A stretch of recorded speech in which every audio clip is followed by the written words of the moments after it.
పథకాలను ప్రజలకు చేరువ చేయాలనే ఉద్దేశంతో ప్రభుత్వం చేపట్టిన ప్రజాపాలన కార్యక్రమం మేడ్చల్ మున్సిపాలిటీలో అధికారులు స్థానిక కౌన్సిలర్లు గురువారం ప్రారంభించారు.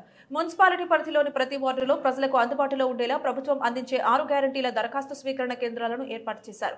ఈ సందర్భంగా 23వ వార్డు కౌన్సిలర్ కౌడే మహేష్ మాట్లాడుతూ 6 గ్యారంటీల నుండి ప్రజల పట్ల మంచి స్పందన లభిస్తుందన్నారు. నూతన ప్రభుత్వం ఎన్నికల్లో ఇచ్చిన హామీలను త్వరితగతిన పూర్తి చేయాలని కోరారు.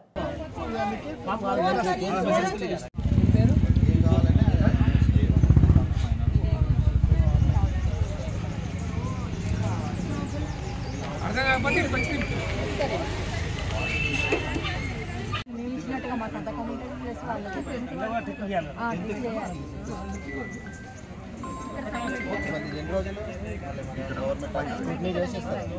ఆరో తారీఖు వరకు ప్రోగ్రామ్ ఉంటుంది. తర్వాత వాళ్ళు వెరిఫికేషన్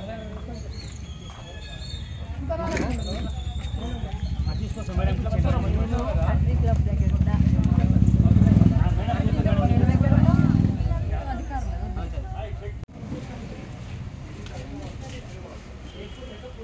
చిన్న అట్లా కూర్చోరు ఒకసారి కూర్చోరు తమ్ముడు కూర్చో.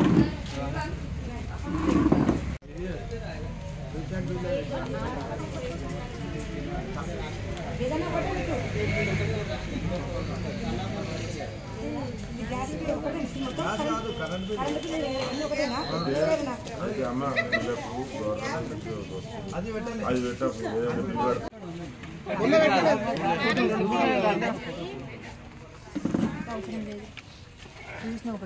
ప్రభుత్వం ప్రవేశపెట్టినటువంటి ప్రజాపాలన కార్యక్రమంలో మేడ్చల్ నియోజకవర్గ శాసనసభ్యులు సామకూర మల్లారెడ్డి గారు, మేడ్చల్ జిల్లా కలెక్టర్ గౌతమ్ కుమార్ గారి ఆదేశానుసారం మేడ్చల్ మున్సిపల్ చైర్పర్సన్, కమిషనర్ గారు, 23 వార్డుల కౌన్సిలర్లు అధ్యక్షతన మేడ్చల్ మున్సిపాలిటీ పరిధిలోని 23 వార్డులలో ప్రజాపాలన కార్యక్రమం నిర్వహించడం జరుగుతుంది.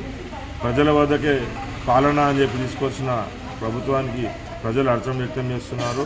అలాగే ఏదైతే ఈ ప్రభుత్వం హామీలు ఇచ్చిందో 6 గ్యారంటీలు అతి తొందరలో ప్రజలకు చేకూర్చాలని, అలాగే ఎప్పుడైతే పెండింగ్ ఉన్న నూతన రేషన్ కార్డులు, నూతన పింఛన్లు అతి తొందరలో విడుదల చేసి ప్రజలకు మరింత సౌకర్యం కల్పించాల్సిందిగా కోరుతున్నాను.